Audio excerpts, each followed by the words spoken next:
dari berbagai komponen termasuk leukosit atau sel darah putih. Sel darah putih yang menghasilkan antibodi atau melindungi tubuh dari infeksi. Oke, selanjutnya kita akan bahas tentang ciri-ciri sistem pertahanan tubuh. Yang pertama itu ada non-spesifik. Non-spesifik itu ada di sistem pertahanan tubuh yang pertama dan kedua. Nah, untuk sistem pertahanan pertama itu ada contohnya ada kulit, ada air liur, ada air mata, ada saluran di saluran pencernaan dan pernafasan. Nah, yang kedua itu ada namanya sel natural killer. Nah, ini tuh ciri-cirinya apa?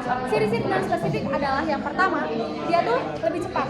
Terus yang kedua, dia tidak spesifik dalam mengenali si patogennya itu. Nah, jadi setelah patogennya masuk, dia akan langsung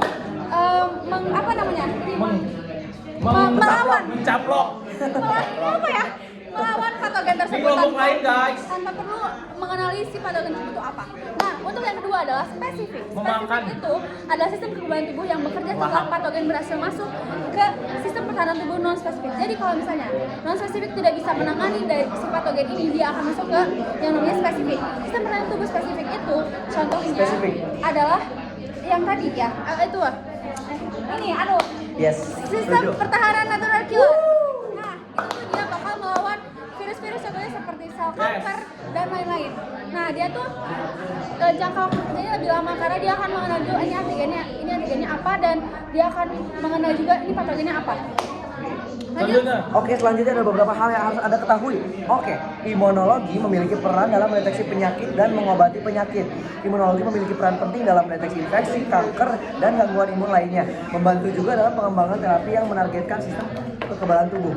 Lalu untuk juga pemahaman sistem imun. Dengan memahami cara kerja sistem imun, para ahli dapat mendiagnosis penyakit dengan lebih tepat, merancang pengobatan yang sesuai seperti imunoterapi untuk kanker atau terapi antibodi. Lalu selanjutnya ada dasar pembuatan vaksin. Imunologi menjadi daftar ilmiah dari pengembangan vaksin untuk mencegah penyakit menular seperti influenza, hepatitis, dan COVID-19. Oke, vaksin juga merangsang sistem imun untuk mengenali dan melawan patogen tanpa menimbulkan penyakit. Selanjutnya, penanganan alergi dan penyakit autoimun.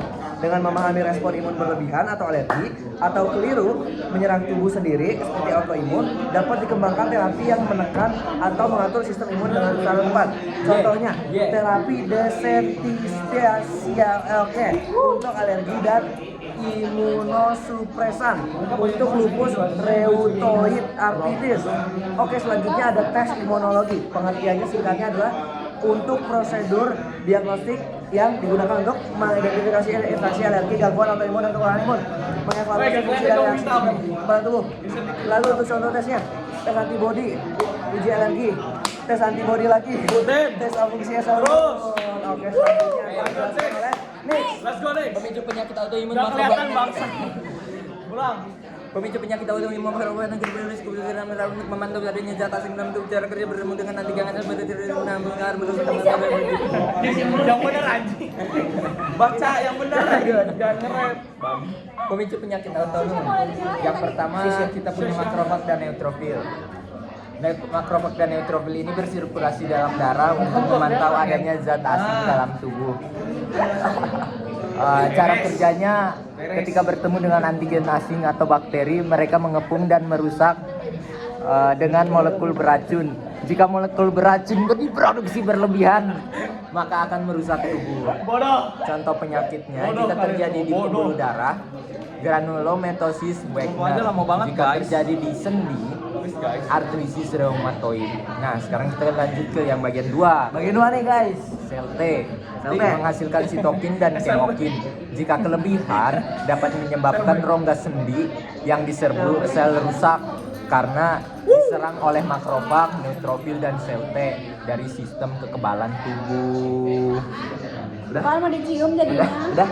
Oke, selanjutnya yang ketiga ada sel B, membuat kesalahan dengan tidak memproduksi antibodi terhadap antigen asing, melainkan antibodi yang menyerang jaringan tubuh.